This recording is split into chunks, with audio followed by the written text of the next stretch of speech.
الله الرحمن الرحيم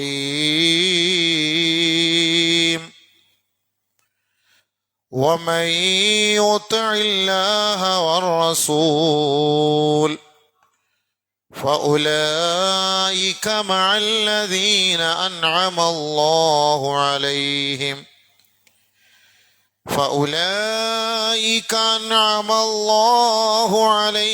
من النبيين والصديقين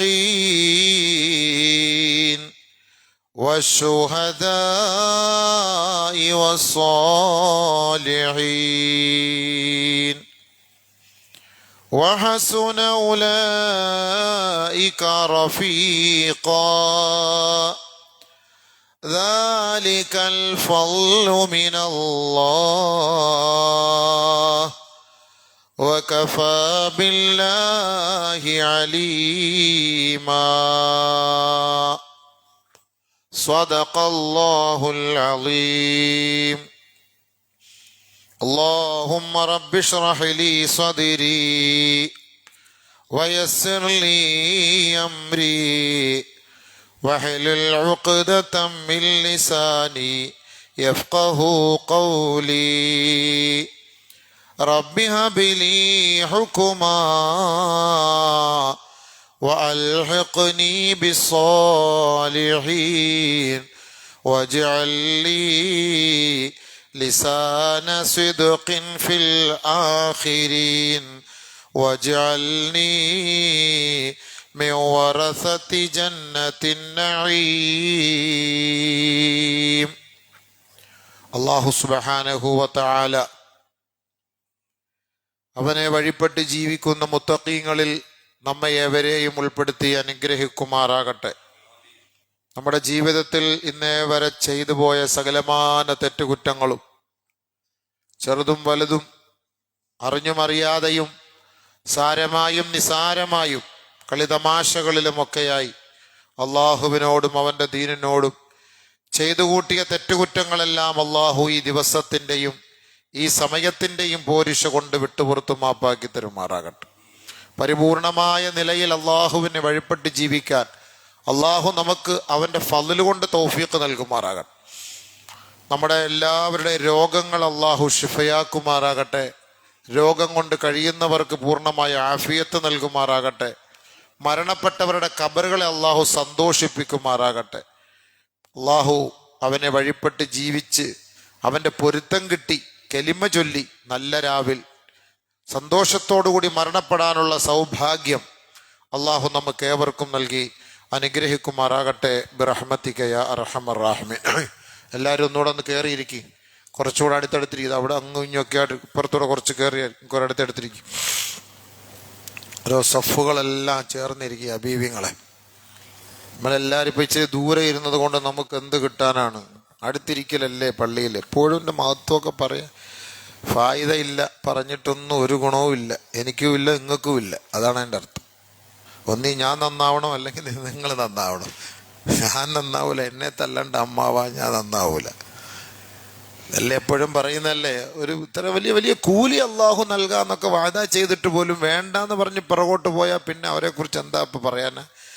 അല്ല വലിയ കൂലി തരാം. നിങ്ങൾ അടുത്തിരിക്കും. ജുമാ ദിവസം അല്ലേ അടുത്തടുത്തിരിക്കുന്നു. ഉസ്താദിൻ്റെ മുഖത്തോട്ട് ഇങ്ങനെ നോക്കണ്ട. കുനിഞ്ഞിരുന്നാൽ നോക്കണ്ട.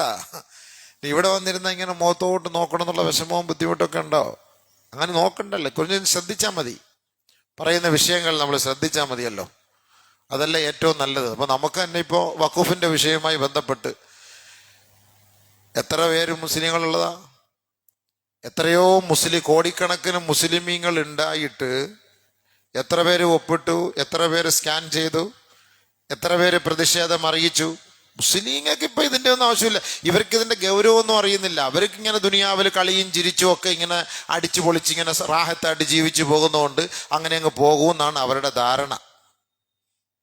അന്ന് NRC വന്ന് ഭയങ്കര ഇതായപ്പോൾ എല്ലാവരും എന്ത് സെറ്റപ്പായിട്ട് ഒറ്റക്കെട്ടായിട്ട് നിന്നു. അന്ന് നമുക്കിവിടെ ഒരു ഗ്രൂപ്പ്, ഒരു പ്രശ്നമേ ഉണ്ടായിരുന്നില്ല. എല്ലാ ഗ്രൂപ്പുകാരും ഒറ്റക്കെട്ട്. എന്തായിരുന്നു? ഹൈവേ റോഡുകളും ഓരോരോ പാലങ്ങളും ജനസമുദ്രം എന്ന് നമുക്ക് വേണമെങ്കിൽ പറയാം. അറഫയിൽ ഒഴുകുന്നത് പോലെയായിരുന്നു ഒഴുകിക്കൊണ്ടിരുന്നത്. അതെന്തുകൊണ്ടാണെന്നറിയോ? അത്രയും ഒരു ആളുകളുടെ ഐക്യം. നാട്ടിൽ നിന്ന് പായിച്ചു കളയും നമ്മളെ, ആ പേടിച്ചിട്ടാണ്. അല്ല, അള്ളാഹുവിൻ്റെ ദീനിൽ നിന്ന് പോകുന്നതിൻ്റെ പേടിയല്ല. ഇവിടെ നമ്മൾ ഉണ്ടാക്കിക്കൊണ്ടുവന്ന ഈ സമ്പത്ത്, ഈ മുതൽ, ഇതിനെല്ലാം യവന്മാർ തട്ടിയെടുത്തിട്ട് നമ്മളെ കൊണ്ട് എവിടെയെങ്കിലും ജയിലിൽ കൊണ്ട് തള്ളും. നമ്മളെ എവിടെയെങ്കിലും കൊണ്ട് തള്ളിക്കളഞ്ഞാൽ നമുക്കത് ഭയങ്കരമായ വിഷമവും പ്രയാസമുണ്ട്. ഇത്ര സ്വാതന്ത്ര്യം നമുക്ക് കഴിയാൻ പറ്റൂല. അല്ലാതെ ഇസ്ലാമിൻ്റെ പേരിൽ നമ്മളെ ഇവിടെ നാട് കടത്തുകയാണ് എന്ന ഒരു വിഷമത്തിലും പ്രയാസത്തിലും ആയിരുന്നു. അങ്ങനെയാണെങ്കിൽ എന്തേ ഇതിനൊരു പരിഹാരം കാണാത്തത്? ആരിറങ്ങി? കുറേ പണ്ഡിതന്മാരിറങ്ങും, കുറെ ആളുകൾ അവരോടൊപ്പം ഇൻകുലാബ് സിന്ദാബ വിളിക്കാൻ കാണും. ഒരു ചെറിയ അവിടെ കൂടിയ രാജ്ഭവനിലോ പാർലമെന്റിലോ അല്ലെങ്കിൽ ഏതെങ്കിലും നിയമസഭയുടെ മുന്നിലോ ഒരു അരമണിക്കൂർ 1 മണിക്കൂർ കൂടിയിരുന്ന് ഓരോ ഉസ്താദന്മാർ അവർ ഇതൊക്കെ ഒന്ന് സംസാരിച്ച് ചർച്ച ചെയ്ത് യാ അല്ലാഹ് മഅ അസ്സലാമ ദുആ ചെയ്ത് പിരിയും. സംഭവം തീർന്നു, പിരിച്ചു വിട്ടു. പിന്നെ അതിനെക്കുറിച്ചില്ല, പിന്നെ അതിനെക്കുറിച്ച് ഒരു ചർച്ചയില്ല, ഒന്നുമില്ല. നമ്മൾ തന്നെ ഒന്ന് തീരുമാനിച്ചാൽ മതി. മുസ്ലിമീങ്ങളെ അപേക്ഷിച്ചിടത്തോളം ഇന്ത്യ രാജ്യത്ത് ധാരാളം ആധിപത്യം അവർക്കുണ്ടല്ലോ. ഇത്ര രാഷ്ട്രീയ പാർട്ടികളുണ്ട്, മുസ്ലിം രാഷ്ട്രീയ പാർട്ടികൾ. മുസ്ലിമീങ്ങൾ മെമ്പറായിട്ടുള്ള അല്ലെങ്കിൽ മുസ്ലിമീങ്ങൾ കൂടുതലായിട്ടുള്ള ലക്ഷങ്ങളുള്ള മെമ്പറുകളുള്ള എത്രയോ മുസ്ലിം പാർട്ടികളുണ്ട്. എന്താ അവർക്കിതിനു വേണ്ടി ഒന്ന് ഇറങ്ങിക്കൂടെ? ഒന്ന് പരിശ്രമിച്ചുകൂടെ? എത്രയോ ആലിമീങ്ങള്, അറബി കോളേജുകള്, 10,000-കണക്കിന് ലക്ഷക്കണക്കിന് മുത്തഅല്ലിമീങ്ങളും ആലിമീങ്ങളും സ്വന്തം ഗ്രൂപ്പിന് വേണ്ടി ഇറങ്ങും. സ്വന്തം ഗ്രൂപ്പിന്റെ നിലനിൽപ്പിന് വേണ്ടി ലക്ഷങ്ങൾ ഇറങ്ങും, 10,000-ങ്ങൾ ഇറങ്ങും. സ്വന്തം ഗ്രൂപ്പിന്റെ നിലനിൽപ്പിന് വേണ്ടി, സമുദായത്തിന്റെ നിലനിൽപ്പിന് വേണ്ടി ഈ ഉമ്മത്ത് ഇറങ്ങുന്നത് കണ്ടിട്ടില്ലല്ലോ. ഈ നേതാക്കന്മാർ മുന്നിൽ നിന്നിട്ട് വാ നമുക്ക് ഇറങ്ങും ഇതിനെതിരെ. എന്നെ പോലെ ഒരു ഇമാം ഇവിടെ പറഞ്ഞത് കൊണ്ട് നീങ്ങിരി എന്ന് പറഞ്ഞ് കേൾക്കാത്ത നിങ്ങളോട് ഞാൻ ഇനി ഇവിടെ പറഞ്ഞ ആര് കൂടാനാ, ആര് വരാനാ? നമ്മളൊരു സമുദായത്തിന്റെ നേതാവല്ല, നമ്മളൊരു ജോലിക്കാരൻ, അള്ളാഹുവിൻ്റെ ദീനിന്റെ ഖിദ്മത്ത് ചെയ്യുന്ന ആള്. നമ്മുടെ ഒന്നും വാക്കുകൾ അങ്ങനെ ആളുകൾ ആര് സ്വീകരിക്കാനാണ്? എന്നാൽ ഒരു വാക്കിനെ സ്വീകരിക്കാൻ 10 ലക്ഷം 50 ലക്ഷം 100 കോടി ആളുകൾ തയ്യാറായിരിക്കുന്ന നേതാക്കന്മാർ നമ്മുടെ മുന്നിലുണ്ട്. അവരിറങ്ങണം രംഗത്തേക്ക്, അവർ വരണം മുന്നിലേക്ക്. അവർ നമ്മുടെ അണികളെ എല്ലാം കൂട്ടി നിർത്തണം, അണിനിർത്തണം. ഇതിനെതിരെ നമ്മൾ സമരം ചെയ്യണം. അതല്ലേ വേണ്ടത്. ആരും അനങ്ങുന്നില്ല, ആർക്കും അനക്കമില്ല. ഏറ്റവും കൂടുതൽ സ്വത്താ വഖഫുകാർക്കുള്ളത്. വഖഫ് സ്വത്ത് ഏറ്റവും കൂടുതൽ നമുക്കൊക്കെ നമ്മുടെ പള്ളിക്ക് കിട്ടേണ്ടതാണ്, മുസ്ലിമീങ്ങൾക്ക് കിട്ടേണ്ടതാണ്, ആലിമീങ്ങൾക്ക് കിട്ടേണ്ടതാണ്, സാദിക്കൾക്ക് കിട്ടേണ്ടതാണ്, നമുക്ക് നമ്മുടെ മഹല്ലുകളിൽ വരുമാന മാർഗമായി കിട്ടേണ്ടതാണ്. നമുക്കുള്ള സ്വത്താണ്. ഔഖാഫ് വഖഫ് ചെയ്തതാണ്. ഇതുപോലുള്ള ദീനിന്റെ കാര്യങ്ങൾക്ക് വേണ്ടി നമുക്ക് എവിടെ കിട്ടുന്നു? നമുക്ക് എന്നിട്ട് ഈ പള്ളിയിൽ നിന്ന് കിട്ടുന്ന വരുമാനം കൂടെ അങ്ങോട്ട് നമ്മൾ കൊടുത്തുകൊണ്ടിരിക്കുന്നത്. നമുക്ക് കിട്ടുന്ന വരുമാനം പോലെ അവിടെ കൊടുത്തുകൊണ്ടായിരിക്കും നമ്മൾ. അപ്പൊ ഇതൊക്കെ ഒരു ഭേദഗതി വരുത്തിയുള്ള അവസ്ഥ എന്തായിരിക്കും? ഒന്ന് ചിന്തിച്ചു നോക്കിക്കേ. നമുക്കപ്പോൾ ഒന്ന് പ്രതികരിക്കണ്ടേ? ഇതിനിറങ്ങണ്ടേ? ശരി, നിനക്ക് ഇൻകുലാബ് വിളിക്കാൻ നിന്നെ കൊണ്ട് പറ്റൂല, നീ ഇറങ്ങി സമരം ചെയ്യാനും യുദ്ധം ചെയ്യാനും പോണ്ട. ചുമ്മാ ജസ്റ്റ് നിന്റെ ഒരു വിരൽ തുമ്പ് കൊണ്ടെങ്കിലും അതിനെതിരെ ഒരു പ്രതിഷേധം രേഖപ്പെടുത്താൻ നമ്മുടെ ഈ സമുദായം തയ്യാറായിരുന്നെങ്കിൽ 4 കോടിയോളം മുസ്ലിങ്ങൾ യു പിയിൽ തന്നെ ഉണ്ട്. 4 കോടിയോളം മുസ്ലിങ്ങൾ യു പിയിൽ തന്നെ ഉണ്ട്. 40 ലക്ഷം പേരെ പ്രതിഷേധം രേഖപ്പെടുത്തിയിട്ടുള്ളൂ. 40 ലക്ഷം പേര്. ഒന്ന് ചിന്തിച്ചു നോക്കി. നമുക്കെന്താ ദീൻ വേണ്ടേ? നമ്മൾ ദീനനുസരിച്ച് ജീവിക്കണമെന്ന് ആഗ്രഹമില്ലേ? അള്ളാഹ് ഇങ്ങനെ വിടും കേട്ടോ. നമ്മളൊക്കെ ധരിക്കുന്നറിയോ, ഇത് ഓരോന്നിനും അള്ളാഹ് അപ്പ അടി തന്നിരുന്നെങ്കിൽ നമ്മൾ പഠിക്കാന്. പക്ഷെ ഇല്ല, അള്ളാഹ് അങ്ങനെ വിടുകയാണ്. ഫലമ്മാ നസൂ മാ ദുക്കിറൂ ബിഹി ഫതഹ്നാ അലൈഹിം അബ്വാബ കുല്ലി ശൈ. അള്ളാഹുവിനോടുള്ള ഉത്തരവാദിത്വത്തിൽ നിന്ന് വീഴ്ച വരുത്തി നമ്മൾ അതിൽ നിന്ന് പുറകോട്ട് പോയാൽ, അള്ളാഹുവുമായുള്ള അവന്റെ ദീനുമായുള്ള ബന്ധത്തിൽ നിന്ന് മറന്ന് പിറകോട്ട് പോയാൽ, അവനോടുള്ള ബാധ്യതകൾ ഓർക്കുന്നതിൽ നിന്ന് നമ്മൾ മറന്നുപോയാൽ, ഫതഹ്നാ അലൈഹിം അബ്വാബ കുല്ലി ശൈ, ദുനിയാവിന്റെ സകലമാന വഴികളെയും അള്ളാഹു നമുക്ക് തുറന്നു തരും കേട്ടോ. എല്ലാം തുറന്നു തരും അല്ലാഹ്. അള്ളാഹയെ മറന്ന് ജീവിക്കാൻ തയ്യാറുണ്ടോ? എല്ലാം അള്ളാഹ് തുറന്നു തരും എന്നാ പറഞ്ഞത്. നബിയുനാ റസൂലുള്ളാഹി സ്വല്ലല്ലാഹു അലൈഹി വസല്ലമ തങ്ങളും പറഞ്ഞ അതാണ്, ഇന്നി അഖ്വഫു മാ അഖാഫു അലൈക്കും സഹറത്തദ് ദുനിയാ. നിങ്ങളിൽ ഏറ്റവും കൂടുതൽ ഞാൻ ഭയപ്പെടുന്നത് ദുനിയാവിന്റെ ആലങ്കാരികതയാണ്, ദുനിയാവിന്റെ മനോഹാരിതയാണ്, അതിൻ്റെ ചേതോഹാരിതയാണ്. ഖാലൂ യാ റസൂലല്ലാഹ്, നബിയേ വമാ സഹറത്തു ദുനിയാ, ദുനിയാവിന്റെ അലങ്കാരം എന്ന് പറഞ്ഞാൽ എന്താണ് നബിയേ? ഖാല റസൂലുള്ളാഹി സ്വല്ലല്ലാഹു അലൈഹി വസല്ലം ബറകാത്തുൽ അർളി, നിങ്ങൾക്ക് അല്ലാഹു സുഭിക്ഷമായി ബർക്കത്ത് ചെയ്യുന്നതാണ് ഞാൻ ഭയപ്പെടുന്നത്. നബി ഞങ്ങൾ പറഞ്ഞു വാക്കാണ്, നമുക്ക് അല്ലാഹു കൂടുതൽ ബർക്കത്ത് ചെയ്യുന്നതിനെ ഞാൻ ഭയപ്പെടുന്നു എന്ന്. ബർക്കാത്തുൽ എന്ന് പറഞ്ഞാൽ ഇഷ്ടം പോലെ പണമുണ്ട്, ഇഷ്ടം പോലെ ചാപ്പാടുണ്ട്, ഇഷ്ടം പോലെ വണ്ടിയുണ്ട്, അടിപൊളി വീടുണ്ട്, സൗകര്യങ്ങളുണ്ട്, സംവിധാനങ്ങളുണ്ട്, ഒന്നിനും ഒരു കുറവുമില്ല. ബറക്കാത്താണ്, ഭൂമിയിലെ ബറക്കാത്താണ്. ഇതാണ് ഞാൻ ഭയപ്പെടുന്നത് ഏറ്റവും കൂടുതൽ നിങ്ങളിൽ. അതിൻ്റെ മനോഹാരിതയിൽ, അതിൻ്റെ ആഹ്ലാദത്തിൽ, അതിൻ്റെ ഉന്നതിയിൽ, അത്യുന്നതയിൽ നമ്മൾ ആഹ്ലാദിച്ച് ആനന്ദിച്ചു കൊണ്ടിരിക്കുമ്പോൾ ഇസ്ലാമിക ശരീഅത്ത് ഒരു ഭാഗത്ത് നിന്ന് തകർന്നു പോകുന്നു. അതിനെ പിടിച്ചു കെട്ടണമെന്ന് ഉലമാക്കൾ, ഉമറാക്കൾ ഈ ആഡംബര ജീവിതത്തിൽ കഴിയുന്ന സമൂഹത്തോട് വിളിച്ചു പറഞ്ഞാൽ അവർ ഉറക്കത്തിലാണ്. അവർക്ക് എന്ത് ദുനിയാവ്? അവർക്ക് ജീവിക്കാനുള്ള വീടുണ്ട്, വണ്ടിയുണ്ട്, കച്ചവടമുണ്ട്, സ്ഥാപനങ്ങളുണ്ട്, ആവശ്യത്തിന് പണമുണ്ട്. പിന്നെ അവർക്ക് എന്ത് പ്രശ്നം? എന്ത് വഖഫ്, എന്ത് സ്വത്ത്, എന്ത് കല്ലി വല്ലി? മരിച്ചാ കൊണ്ട് പള്ളിയിൽ അടക്കണം, യാ അല്ലാ, അല്ലെങ്കിൽ എവിടെയെങ്കിലും അടയ്ക്കാൻ മതി, യാ അല്ലാ, എനിക്ക് ജീവിക്കാനുള്ള സ്വത്ത് മുതലുണ്ട്. സഹറത്തു ദുനിയ, ഈ ദുനിയാവിന്റെ അലങ്കാരത്തെയാണ് ഞാൻ ഭയപ്പെടുന്നത്. ഇന്നി അഖ്വഫു മാ അഖാഫു അലൈക്കും, നിങ്ങൾ ഞാൻ ഏറ്റവും കൂടുതൽ ഭയപ്പെടുന്നത് ഇതാണെന്ന് നബിയുനാ റസൂലുള്ളാഹി സ്വല്ലല്ലാഹു അലൈഹി വസല്ലം. ശരിയല്ലേ? അതുകൊണ്ട് നമുക്ക് വല്ല ടെൻഷൻ ഉണ്ടോ? ഫലസ്തീന്റെ മക്കളെ കൊന്നൊടുക്കിക്കൊണ്ടേയിരിക്കുന്നു, നമുക്ക് ടെൻഷൻ ഉണ്ടോ?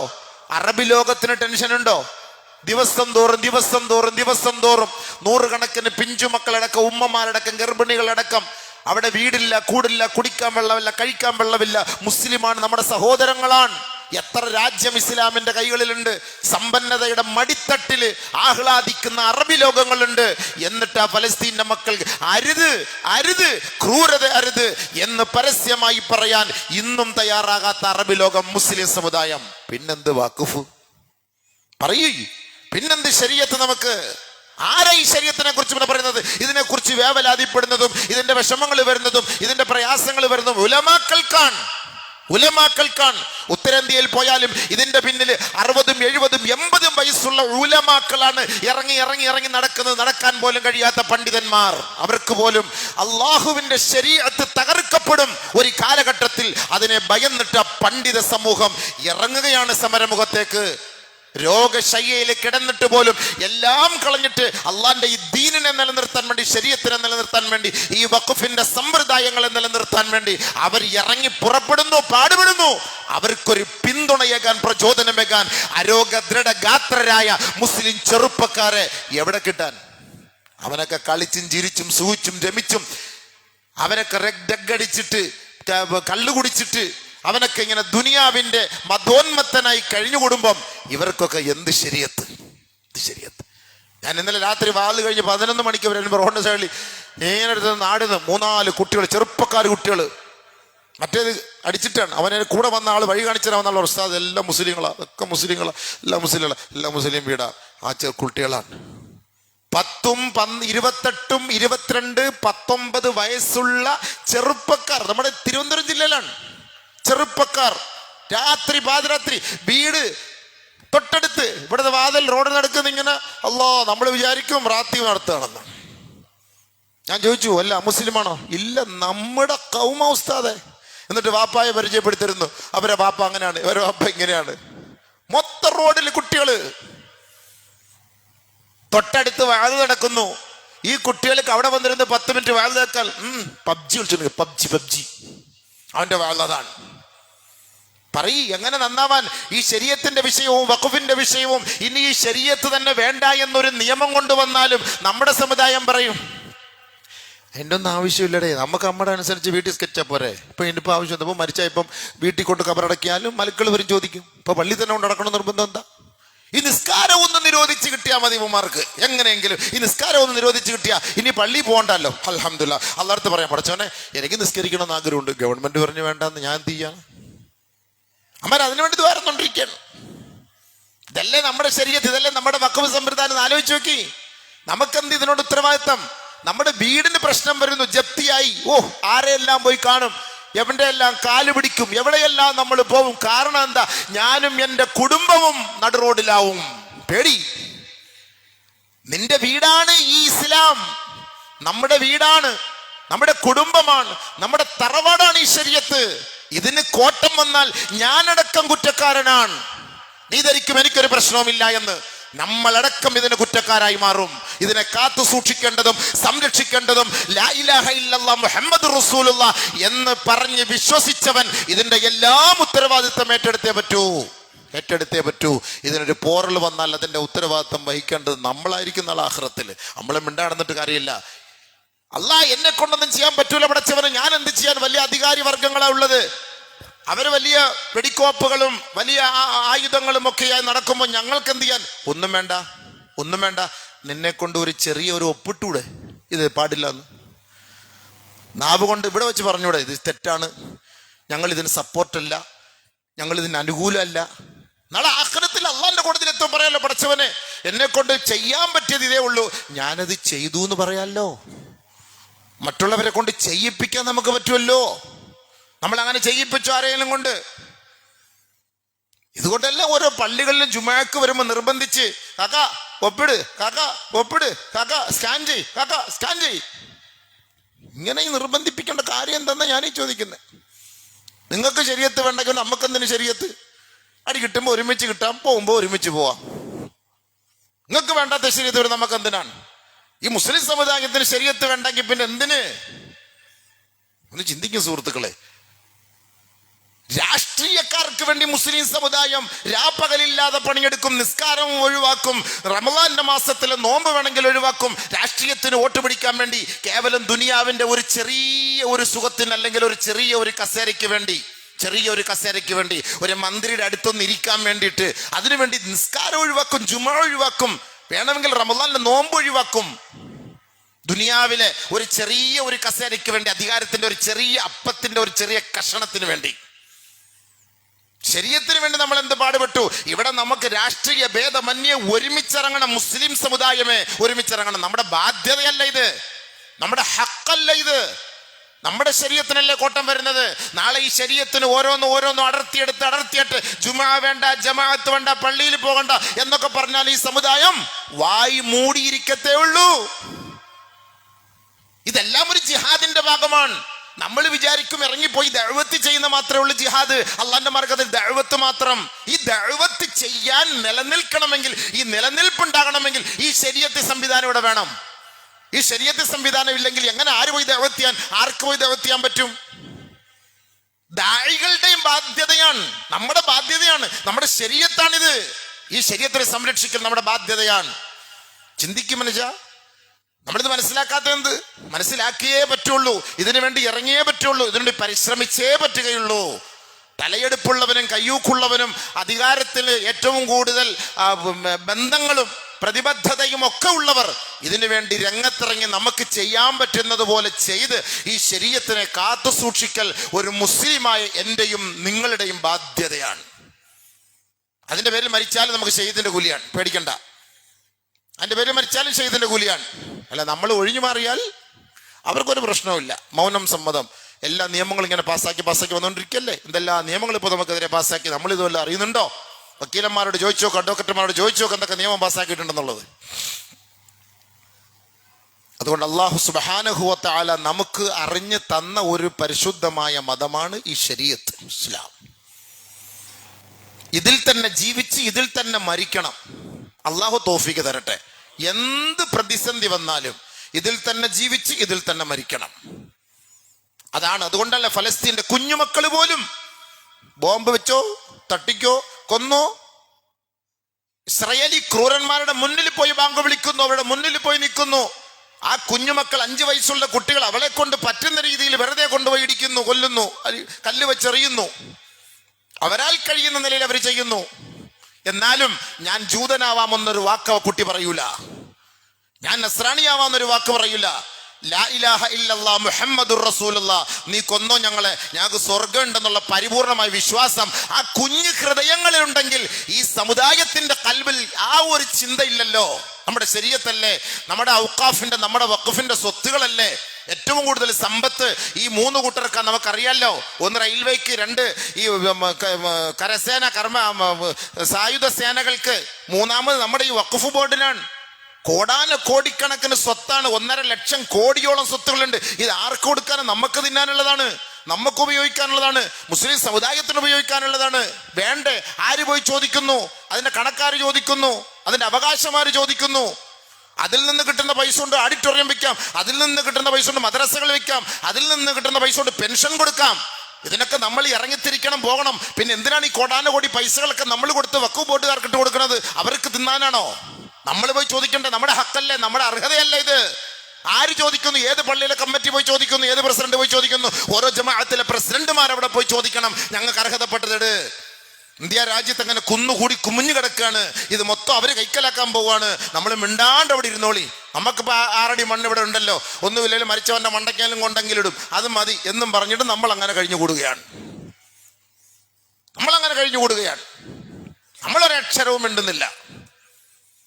മരിക്കുന്നത് വരെ ഈ ശരീഅത്ത്, നമ്മൾ മരിച്ചാലും നമ്മുടെ സന്താന പരമ്പരകളെങ്കിലും ഈ ശരീഅത്തിൽ അനുസരിച്ച് ജീവിക്കണമെന്നുള്ളൊരു ഉത്തമ ബോധത്തോടു കൂടി നമ്മൾ പ്രവർത്തിക്കും സുഹൃത്തുക്കളെ. അതാണ് നമ്മുടെ ബാധ്യത. ഇതൊക്കെ ഒരു നാവ് കൊണ്ട് പറയുന്നതും ഒരു ജിഹാദാണ്, ഒരു കൈ കൊണ്ടൊരു ഒപ്പിടുന്നതും ഒരു ജിഹാദാണ്, ഇത് വേണ്ടാന്ന് പറയുന്നതും ഒരു ജിഹാദാണ്. ഇതെല്ലാം അള്ളാഹുവിന് ഇഷ്ടപ്പെട്ടൊരു വാക്കാണ്, അള്ളാഹ്ക്ക് ഇഷ്ടപ്പെട്ട കാര്യമാണിത്. നമ്മളല്ലേ ഇതിന് തീരുമാനം എടുക്കേണ്ടത്, നമ്മളല്ലേ ഒരുമിച്ച് നിൽക്കേണ്ടത്, നമ്മളല്ലേ ഒറ്റക്കെട്ടായിട്ട് നിൽക്കേണ്ടത്. 43,000 അംഗങ്ങളുള്ള നമ്മുടെ ജമാഅത്തിന് 43,000 ഒപ്പ് കിട്ടിയ തിരുവനന്തപുരം ജില്ല മണക്കാട് ജമാഅത്തിൽ നിന്ന് 43,000 പേരും ഇതിനെതിരെ ശബ്ദിച്ചിരിക്കുന്നു. എത്ര പേര് ഒപ്പിട്ട്? കണക്ക് വെച്ച് നോക്കുമ്പോൾ അറിയാം, 1,000-2,000 പേര് ഒപ്പിട്ട് കാണും. കൂടി പോയാൽ ഇന്നത്തെ കണക്കോട് നോക്കുമ്പോൾ അറിയാം എത്ര പേര് ഒപ്പിട്ടിട്ടുണ്ട് എന്നുള്ളത്. അള്ളാഹു മനസ്സിലാക്കാൻ നമുക്ക് തൗഫീഖ് തരട്ടെ. ഈ സ്നേഹം എന്ന് പറയുന്നത് ശരീഅത്തിനോടുള്ള സ്നേഹം, നബിതങ്ങളോടുള്ള സ്നേഹമാണ്. നബിതങ്ങളോടുള്ള സ്നേഹം അള്ളാഹുവിനോടുള്ള സ്നേഹമാണ്. നമ്മൾ ഈ ശരീഅത്തിനെ സ്നേഹിക്കുന്നതും ഈ ശരീഅത്തിന്റെ നിലപാടനുസരിച്ച് ജീവിക്കാൻ ആഗ്രഹിക്കുന്നതും അള്ളാഹുവിനെയും റസൂലിനെയും നമ്മൾ ഇഷ്ടപ്പെട്ടത് കൊണ്ടാണ്. അള്ളാഹുവിനെയും റസൂലിനെ നമുക്ക് ഇഷ്ടമില്ല എങ്കിൽ ഈ ശരീഅത്തിനോട് നമുക്ക് ലവലേശം ഇഷ്ടമുണ്ടാവില്ല. ഈ ശരീഅത്തിനോടുള്ള മഹബത്ത് അള്ളാഹയോടുള്ള മഹബത്താണ്. അള്ളാഹയോട് മഹബത്ത് ഉണ്ടാകണമെങ്കിൽ റസൂലുള്ളാഹി തങ്ങളോട് മഹബത്ത് വേണം.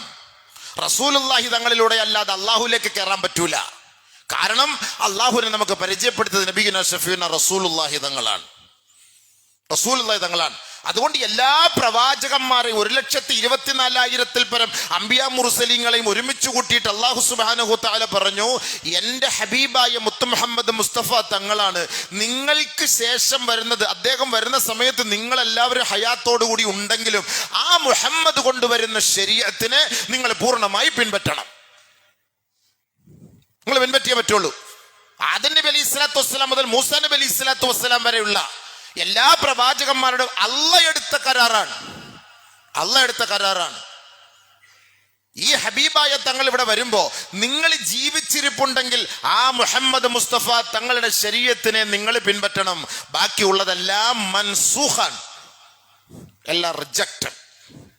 നബിതങ്ങളുടെ ആ ഒരു ശരീഅത്ത് മാത്രം മുറുകെ പിടിക്കും. അള്ളാഹ് അവർക്ക് കൊടുത്ത വാദയാണ്.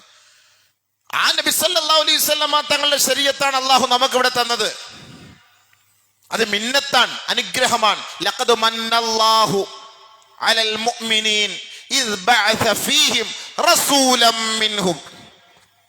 മനസ്സിലാക്കണം, അല്ലാഹു നമുക്ക് ചെയ്ത ഏറ്റവും വലിയ മിന്നത്ത്, അനുഗ്രഹമാണ് നബിയുനാ ഷഫീഉനാ റസൂലുള്ളാഹി. ഏറ്റവും വലിയ അനുഗ്രഹമാണ്.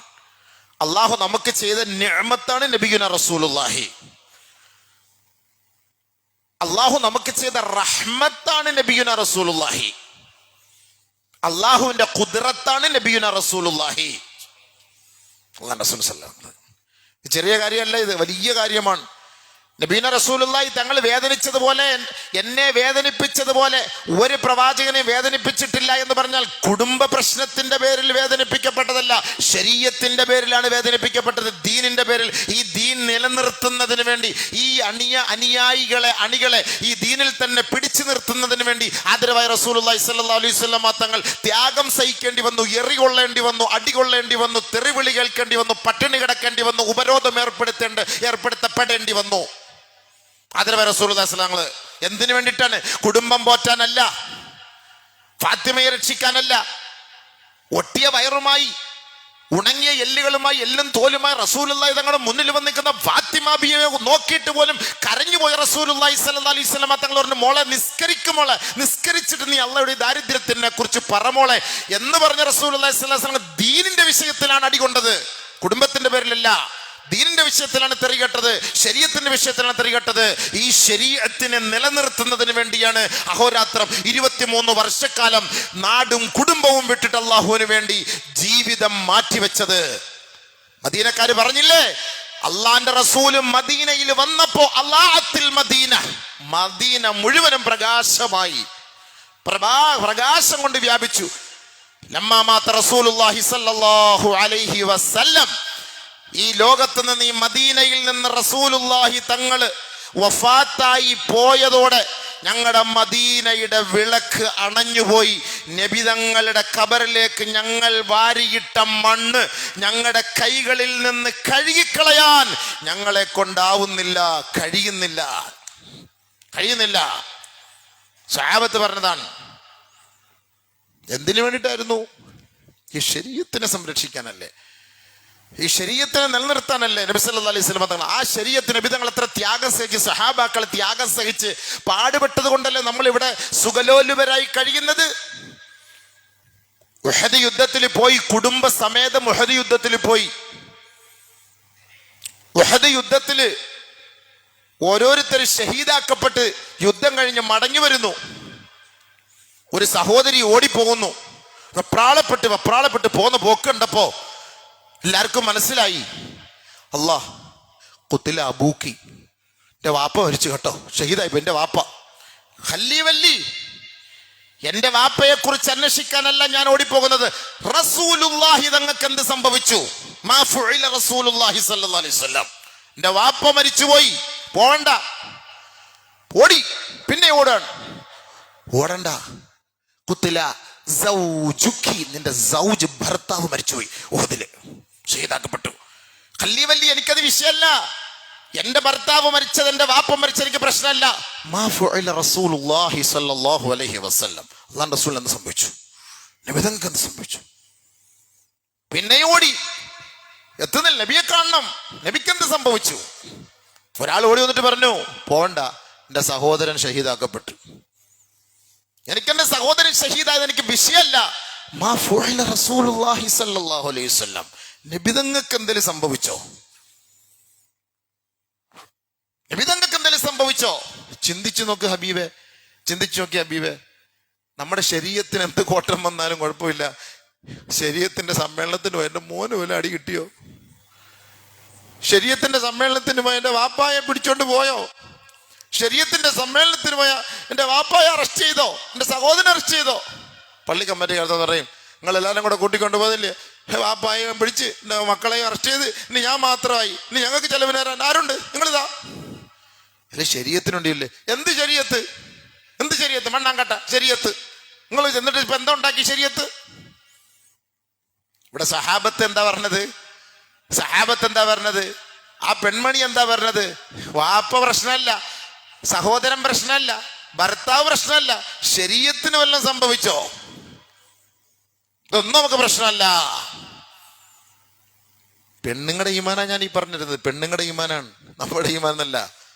ആ സഹാബത്ത് വനിത പോയിട്ട് പറയണം, റസൂലുള്ളാഹി സ്വല്ലല്ലാഹു അലൈഹി വസല്ലമ തങ്ങളെ കണ്ടപ്പോഴാണ് അവർക്ക് മനസ്സമാധാനായത്.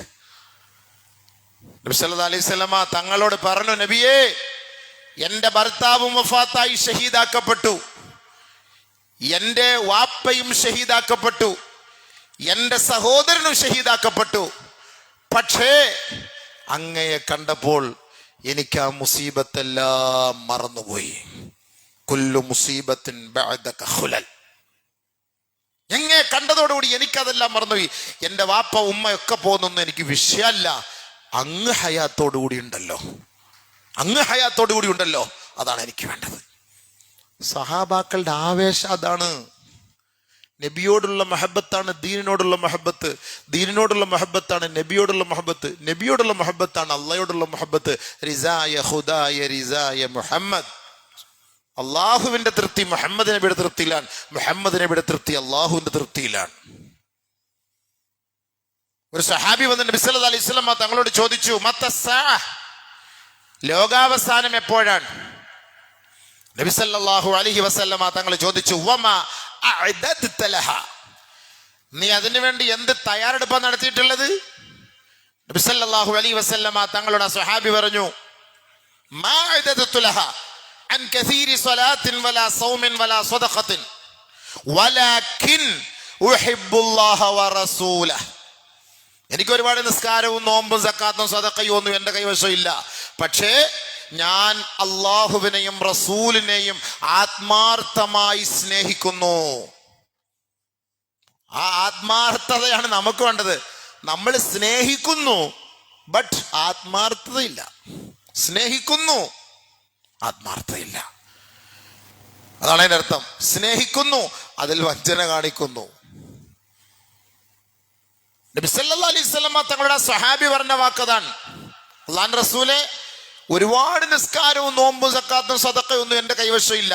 പക്ഷെ എനിക്ക് എപ്പോഴും എൻ്റെ ചിന്ത, ഞാൻ ഏറ്റവും കൂടുതൽ ഇഷ്ടപ്പെടുന്നത് എൻ്റെ ഹബീബിനെ ഞാൻ ഇഷ്ടപ്പെടുന്നു, എൻ്റെ റബ്ബിനെ ഞാൻ ഇഷ്ടപ്പെടുന്നു. അള്ളാഹുവിന്റെ റസൂൽ സല്ലല്ലാഹു അലൈഹി വസല്ലം തങ്ങൾ മറുപടി പറഞ്ഞു, അൻത മഅ മൻ അഹ്ബബ്ത, നീ ആരെയാണോ ഇഷ്ടപ്പെടുന്നത് അവരുടെ കൂട്ടത്തിൽ നാളെ സ്വർഗത്തിലായിരിക്കും. പോരെ? ഈ ഒരു വാക്ക് കിട്ടിയാൽ പോരെ? ആ ദീനല്ലേ ഇത്? ആ പ്രസ്ഥാനമല്ലേ ഇത്? ഇതിൻ്റെയും നായകൻ ആ ഹബീബായിരുന്നില്ലേ? അന്നത്തെ സഹാബാക്കൾ ഏതൊരു ദീനിന്റെ അനുയായികളായിരുന്നു, അതിൻ്റെയും നായകത്വം വഹിച്ചിരുന്നത് ഹബീബായ തങ്ങളായിരുന്നില്ലേ? അല്ലാഹു റസൂൽ സല്ലല്ലാഹു അലൈഹി വസല്ലം പറഞ്ഞ വാക്കെന്താ? നിങ്ങൾ എന്നെ സ്നേഹിക്കുന്നുണ്ടോ? എന്നോടൊപ്പം നിങ്ങളുണ്ടാവും നാളെ ആഖിറത്തിൽ. അതല്ലേ ഒരു സഹാബി വളരെ വിഷമത്തോടെ പ്രയാസത്തോടെ ഇരിക്കുന്നത് കണ്ടിട്ട് സഹാബാക്കൾ നബി തങ്ങളോട് പരാതി പറഞ്ഞു, അദ്ദേഹം വലിയ വിഷമത്തിലാണല്ലോ നബിയെ, വല്ലാത്ത ടെൻഷനിലാണല്ലോ അയാള്, എപ്പോഴും പ്രശ്നവും വിഷമവും കരച്ചിലും, എന്താ സംഭവം? വിളിച്ചുണ്ടോ? നബി സല്ലല്ലാഹു അലൈഹി വസല്ലം തങ്ങളുടെ അരികിലേക്ക് അദ്ദേഹത്തെ കൂട്ടിക്കൊണ്ടുവന്നു. എന്താണ് ഹബീബേ, നിങ്ങൾക്ക് അത്ര വിഷമം പ്രയാസം എന്താ? ഭയങ്കരമായിട്ട് വിഷമിച്ചിങ്ങനെ കണ്ണൊക്കെ ഇങ്ങനെ ചുമന്ന് ഒരു വല്ലാണ്ട് തളർന്ന്. നമ്മളിപ്പോൾ ആരെങ്കിലും ഒരാൾ ഒറ്റയ്ക്ക് ഇങ്ങനെ എപ്പോഴും ഫുൾ ടൈം പള്ളിയിൽ തന്നെയും ഭയങ്കര ടെൻഷനിലൊക്കെ ആകുമ്പോൾ നമ്മൾ പോയി ചോദിക്കും, എന്താ പറ്റി കാക്ക, വീട് വല്ലതും ജപ്തിയായോ, അല്ലെങ്കിൽ എന്തെങ്കിലും പ്രശ്നം വല്ലതും ഉണ്ടോ, അല്ലെ കടക്കാർ വല്ലതും വന്നോ, പലിശക്കാർ വല്ലതും വന്നോ, അല്ലെ എന്താ പ്രശ്നം? നമ്മൾ പോയി ചോദിക്കുന്നത് ദുനിയാവിന്റെ കാര്യമായിരിക്കും. ഏതെങ്കിലും ഒരാൾ അങ്ങനെ വിഷമിച്ച് ടെൻഷൻ അടിച്ചിട്ട് പള്ളിയിൽ ഇരുന്നിട്ട് നിങ്ങൾ പോയി ചോദിക്കുന്നു, അപ്പൊ ആള്, ഇല്ല ഹബീബേ, ആഖിറത്തെ കുറിച്ച് ഞാൻ ഓർത്ത് കരഞ്ഞു പോയതാണ്, എനിക്ക് നാളെ മരിച്ച് ഖബറിൽ കിടക്കുമ്പോൾ എന്തായിരിക്കും എൻ്റെ രംഗം, എൻ്റെ നബിയെ കുറിച്ച് ഇവിടെ സലാത്തില്ലവർ, എനിക്ക് അവിടെ ചെന്ന നബിയെ കാണാൻ പറ്റുമോ? ആരെങ്കിലും ഒരാൾ ഏതെങ്കിലും പള്ളിയുടെ കോണിൽ വെച്ച് പറഞ്ഞായിട്ട് നിങ്ങൾ കേട്ടിട്ടുണ്ടാ എന്നെങ്കിൽ എനിക്കൊന്ന് പറഞ്ഞു തരണേ. എവിടെയെങ്കിലും ഏതെങ്കിലും പള്ളിയുടെ മുന്നിലിരുന്ന് ഇങ്ങനെ കരയിന്ന് ഫിക്ർ ചെയ്തിരിക്കുന്ന ഒരാളുടെ അടുത്ത് പതുക്കെ പോയിരുന്ന് എടാ കാലൊക്കെ ഒന്ന് തടവി കൊടുത്ത്, കാക്ക എന്തൊരു കാക്ക വിശേഷം, എന്താ പ്രശ്നം, എന്താ പറയും, മൂക്കും തുടച്ച് എല്ലാം തുടച്ച് എങ്ങനെ ഇരിക്കുന്നത് കാണാം, എന്തായിരിക്കും? അപ്പം നമ്മൾ കൂടുതൽ അടുക്കാൻ മോൻ പറയും, ഇല്ല മോന് കാനഡയിലായിരുന്നു, വരാൻ പറ്റിയില്ല, അവൻ എന്തോ ആക്സിഡൻ്റ് ആയിട്ട് അവിടെ കിടക്കും, പോയി സംഭവം തീർന്ന് 5 ലക്ഷം മാസം തോറും കിട്ടുന്നുള്ള പ്രതീക്ഷയോടെ കാനഡയിൽ കയറ്റി വിട്ടതാ. ആകപ്പാട് ഒരു മൂട് മോനെ ഉള്ളായിരുന്നു, എല്ലാം പോയി, സംഭവം പോയി, ആകെ ടെൻഷനിലാണ്. എന്ത് ചെയ്യാൻ? ആ ടെൻഷൻ, അതാ ടെൻഷനില്ലേ, പരിഹരിക്കാം. എൻ്റെ റസൂലുള്ളാഹിയെ കാണാൻ പറ്റൂല, ഞാൻ ഇപ്പം കാണും മരിക്കുമെന്ന് തോന്നുന്നു, എനിക്ക് ഹാർട്ടിൻ്റെ അസുഖമുണ്ട്, എനിക്ക് സ്ട്രോക്കും ഉണ്ട്, നാളെ വരെ അള്ളാഹിൻ്റെ റസൂലിനെ കാണാൻ പറ്റുമോ, ദുനിയാവിൽ ഇതുവരെയും കണ്ടിട്ടില്ല സ്വപ്നത്തിൽ. അങ്ങനെ വിഷമിച്ച് കരഞ്ഞ ഏതെങ്കിലും ഒരു സഹാബി ഉണ്ടോ ഇവിടെ? ഉണ്ടോ? ഈ സഹാബിക്ക് ടെൻഷൻ നബി തങ്ങളുടെ അരികിലേക്ക് കൊണ്ടുപോയി. എന്താ പ്രശ്നം? ഇല്ല നബിയെ, ഇന്നി ലഅഹബ്ബു മിൻ മാലി വഅഹ്ലി, എൻ്റെ കുടുംബത്തെക്കാൾ, എൻ്റെ സ്വത്തിനേക്കാൾ, എൻ്റെ മക്കളെക്കാൾ, എൻ്റെ മുതലിനേക്കാൾ, എൻ്റെ ശരീരത്തെക്കാൾ, എൻ്റെ നഫ്സിനേക്കാൾ ഞാൻ ഏറ്റവും കൂടുതൽ അങ്ങയെ സ്നേഹിക്കുന്നു നബിയെ. ഞാൻ അങ്ങയുടെ സദസ്സിൽ നിന്ന് വീട്ടിലേക്ക് പോകുമ്പോ, വീട്ടിലെത്തി എൻ്റെ ഭാര്യ, മക്കള്, ഭക്ഷണം ഇതെല്ലാം കൂടെ കണ്ട് അവരുമായിട്ട് അങ്ങനെ ലയിച്ച് ചേർന്ന് നബിയെ അങ്ങയെക്കുറിച്ചുള്ളൊരു ചിന്ത പെട്ടെന്ന് പോകുമ്പോ, പക്ഷേ എൻ്റെ ഹബീബിനെ ഞാൻ മറന്നുപോയല്ലോ, പെട്ടെന്ന് അത് വിട്ടിട്ട് ഞാൻ ഓടി വരും മദീന പള്ളിയിലേക്ക് അങ്ങയെ കാണാൻ. എനിക്കപ്പം മനസ്സിന് ഭയങ്കര അല്ലാ, ബിരിയാണി അടിച്ച സന്തോഷം. നല്ല ചിക്കൻ ബിരിയാണി, മട്ടൻ ബിരിയാണി അടിച്ചതിന്റെ ടേസ്റ്റാ, ഇൻട്രസ്റ്റാ. നബിയെ തിരിച്ചു കിടന്ന് ഭയങ്കര സന്തോഷം. പിന്നെ ഞാൻ വീട്ടിൽ പോകും. എനിക്ക് എന്തെങ്കിലും ഒരു ടെൻഷൻ വരുമ്പോ, അല്ലെങ്കിൽ ഒരു പ്രശ്നം വരുമ്പോ, ഞാൻ എൻ്റെ റസൂലിനെ കാണണമല്ലോ, എൻ്റെ ഹബീബിനെ കാണണമല്ലോ എന്ന് ആഗ്രഹിച്ചു ഓടി വരുമ്പോ അങ്ങയുടെ മുഖം കാണുമ്പോ എനിക്ക് ഭയങ്കര സമാധാനമാണ് നബിയെ. പിന്നെന്താ പ്രശ്നം? എനിക്ക് പ്രശ്നം അതൊന്നും അല്ല. മരിച്ചു പോകുമ്പോഴേ ഞാനും മരിക്കും, അങ്ങും മരിക്കും. സ്വർഗത്തിന്റെ ഉന്നതമായ പദവിയിൽ അങ്ങേ അല്ലാഹു ഉയർത്തും. സ്വർഗത്തിന്റെ ഉന്നതമായ പദവികൾ അലങ്കരിക്കുമ്പോ ഈ സാധുക്കളായ ഞങ്ങൾക്ക് നബിയെ ഒന്ന് കാണണമെന്ന് ആഗ്രഹിച്ചാൽ ഞങ്ങൾ എന്ത് ചെയ്യാൻ പറ്റുമെന്നുള്ള ടെൻഷനാണ് എന്നെ ഈ കോലത്തിലാക്കിയത്. അങ്ങനെയുണ്ട്. ഞാൻ വീട്ടിൽ പോയാൽ എനിക്ക് ഓടി വരാം. ഞാൻ ഇവിടെ തന്നെ ഉണ്ട്, അള്ളാന്റെ റസൂല് മദീനയിലുണ്ട്. ഓടി ഞാൻ വരും, നബിയെ കണ്ടിട്ട് പോകും. മനസ്സിന് റാഹത്തായി, റീചാർജ് ചെയ്തിട്ട് റാഹത്തായി, വഫാത്തായി അങ്ങ് ഉയരത്തിലേക്ക് പോയി. ഞങ്ങൾ ഏതെങ്കിലും ഒരു മൂലയിലായിരിക്കും. അള്ളാന്റെ റസൂലെ അങ്ങേ കാണണമെങ്കിൽ ഞങ്ങൾ എന്ത് ചെയ്യണം? എന്നെ കൊണ്ടത് താങ്ങുന്നില്ല. ചിന്തിച്ചിട്ട് എനിക്ക് ഒരു റാഹത്തും കിട്ടുന്നില്ല. പരിഹാരം എന്താ പറയ്? നബി മിണ്ടാതിരുന്നു. നബിക്ക് എന്തെങ്കിലും പറയാൻ പറ്റുമോ? നബി സല്ലല്ലാഹു അലൈഹി വസല്ലമ തങ്ങൾ പറയുന്നത്, അള്ളാഹ് പറയുന്നത് നബിക്ക് പറയാൻ പറ്റുള്ളൂ. ഹദീസുകൾ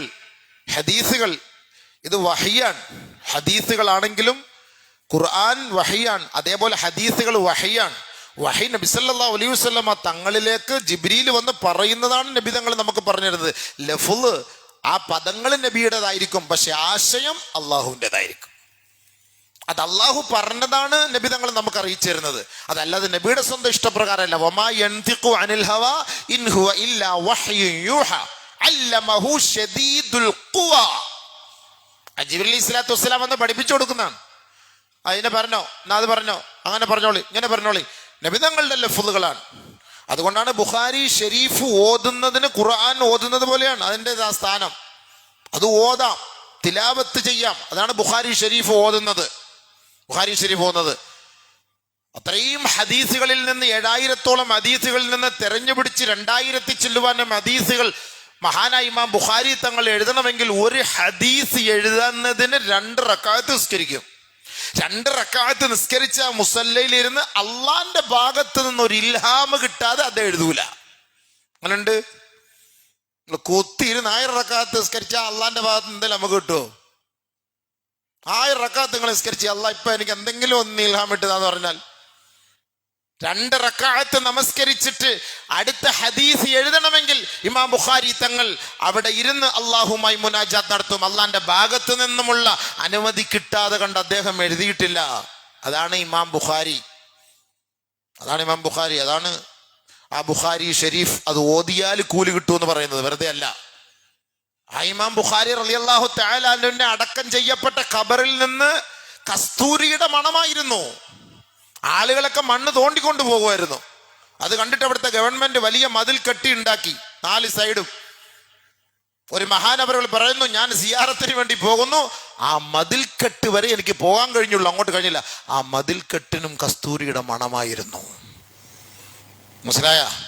അങ്ങനെയാണ് ഹദീസുകൾ ഉണ്ടാക്കി കൊണ്ടുവന്നത്.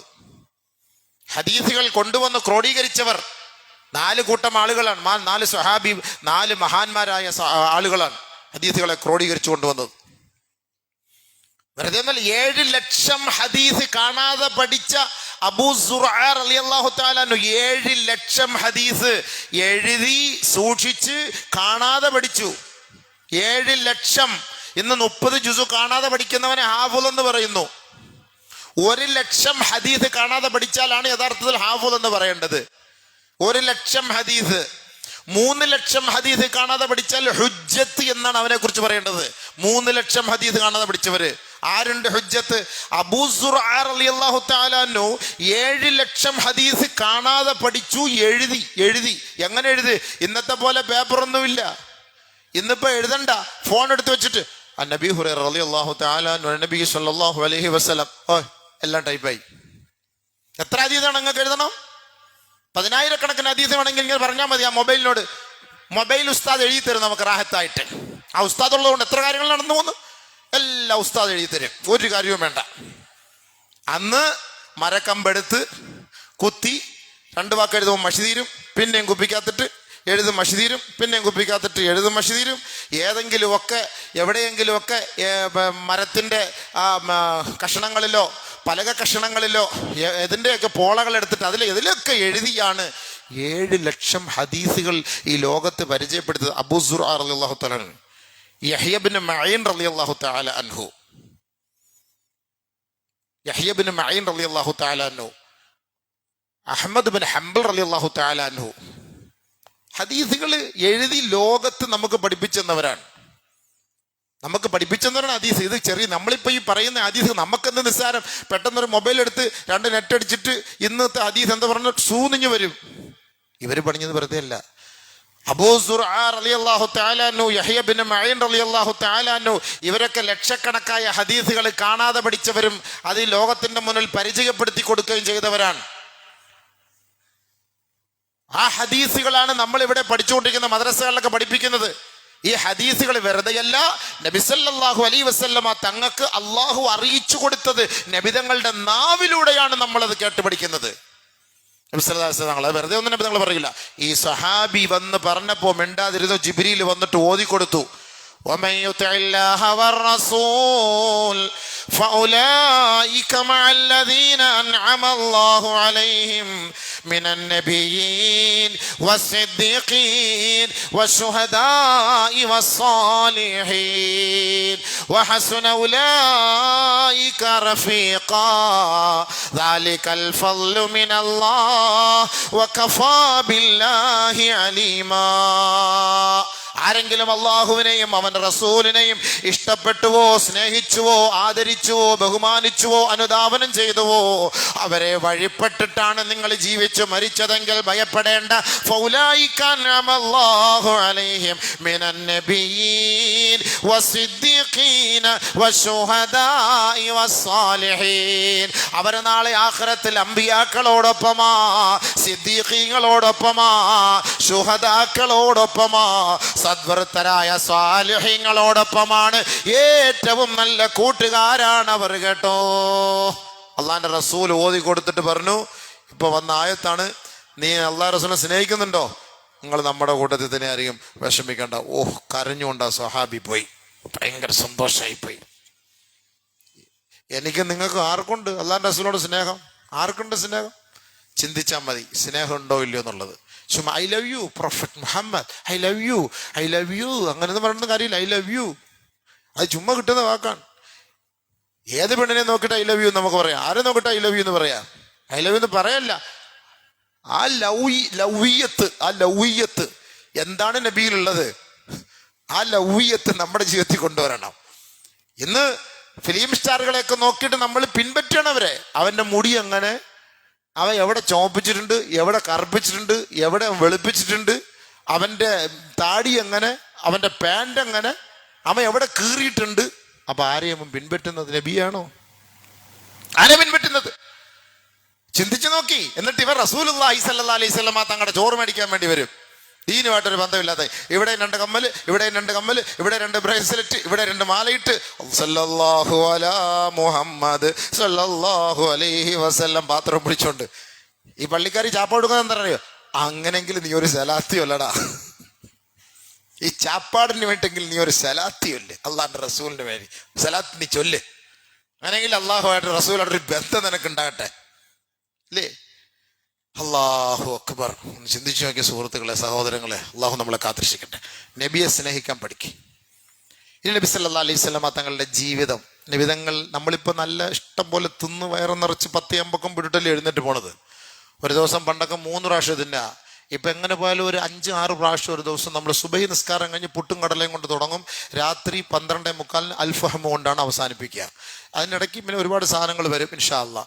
അപ്പം നബി സല്ലല്ലാഹു അലൈഹി വസല്ലം തങ്ങൾ എങ്ങനെയായിരുന്നു തിന്നത്, കുടിച്ചത്, കിടന്നത്, ഭക്ഷണം കഴിച്ചത്, വയറ്, അത് നമുക്ക് അടുത്ത ആഴ്ച അതിനെക്കുറിച്ച് നമുക്ക് ഇൻഷാ അല്ലാഹ് ചർച്ച ചെയ്യാം. അല്ലാഹു സുബ്ഹാനഹു വ തആല എനിക്കും നിങ്ങൾക്കും നമുക്കെല്ലാവർക്കും ഹബീബായ തങ്ങളെ പരിപൂർണമായി സ്നേഹിച്ച് പിൻപറ്റി നബി തങ്ങളുടെ പൊരുത്തത്തോടെ, അള്ളാഹിൻ്റെ പൊരുത്തത്തോടെ ഈ ലോകത്ത് നിന്ന് വിട പറയാനുള്ള ഭാഗ്യം നൽകി അള്ളാഹ് അനുഗ്രഹിക്കുമാറാകട്ടെ.